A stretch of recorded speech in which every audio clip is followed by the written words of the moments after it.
dibahas oleh Imam Al-Haddad di dalam kitab Nasaihid Diniyah tentang salah satu perkara yang sangat besar di dalam agama Allah, yaitu hubbud dunia, yang mana dibahas di dalam pembahasan hubbud dunia ini cinta kepada harta dan kedudukan.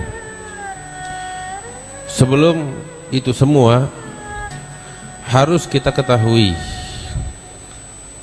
apa yang dimaksud dengan dunia, yang mana kita dilarang untuk mencintainya.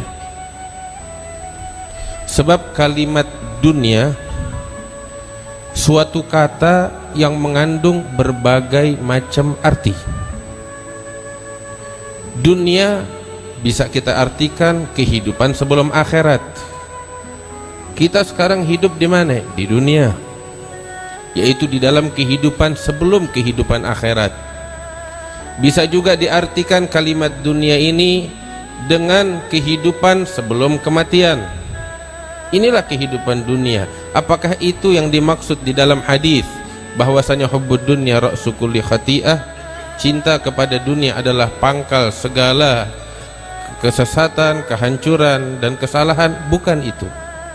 Sebab kalimat dunia juga mengandung arti yang lain yang dimaksud di dalam hadis tersebut, dan segala hadis yang memperingatkan kita untuk tidak mencintai dunia, dan di dalam setiap hadis yang mengajak kita untuk berpaling dari dunia, yang dimaksud dunia tersebut adalah segala sesuatu yang memutuskan hubungan seorang hamba dari Allah Subhanahu wa taala.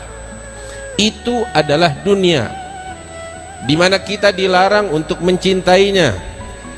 Apa itu? Segala sesuatu yang memutuskan hubungan kita dengan Allah Ta'ala, itu adalah dunia.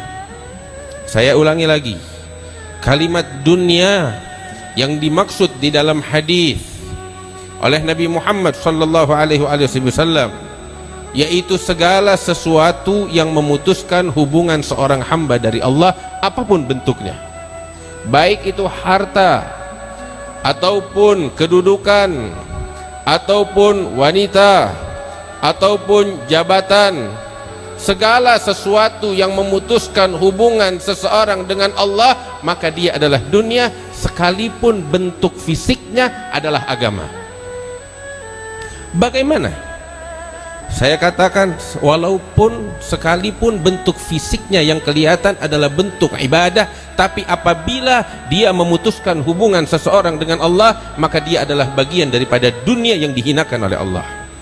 Hal ini dinyatakan di dalam hadis sahih oleh Rasulullah sallallahu alaihi wasallam yang diriwayatkan oleh Al-Imam Bukhari wa Muslim, ketika Rasul sallallahu alaihi wasallam menyebutkan kepada para sahabatnya tentang ketulusan dan keikhlasan kepada Allah Subhanahu wa taala, kemudian beliau memberikan contoh dengan suatu ibadah yang merupakan asyraful ibadah, ibadah yang paling mulia di zaman itu, yang mungkin tidak akan pernah terjadi lagi kecuali hanya di zaman itu.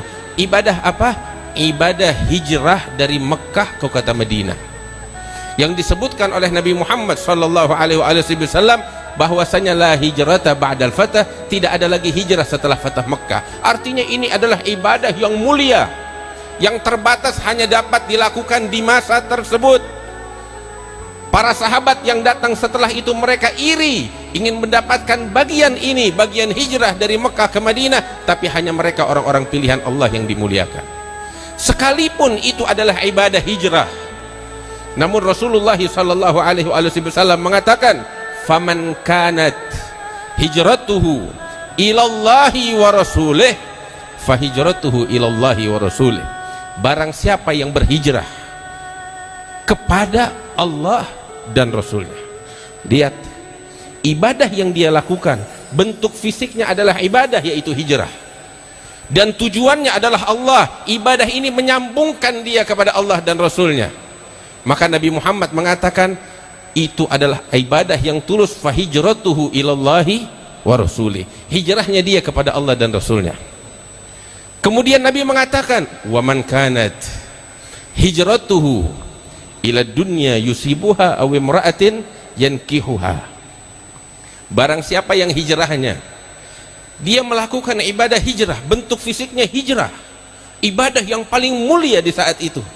Tapi ketika ibadah yang bentuk fisiknya ini merupakan asyraful ibadah, ibadah yang paling mulia, tapi tidak menyampaikan dia kepada Allah, membuat dia terputus dari Allah, Rasul bilang itu bukan bagian dari agama, bukan bagian daripada akhirat, bukan bagian daripada ibadah. Akan tetapi fahijratuhu ila ma hajara ilaih, hijrahnya dia hanya kepada tujuannya, yaitu dunia. Naudzubillah.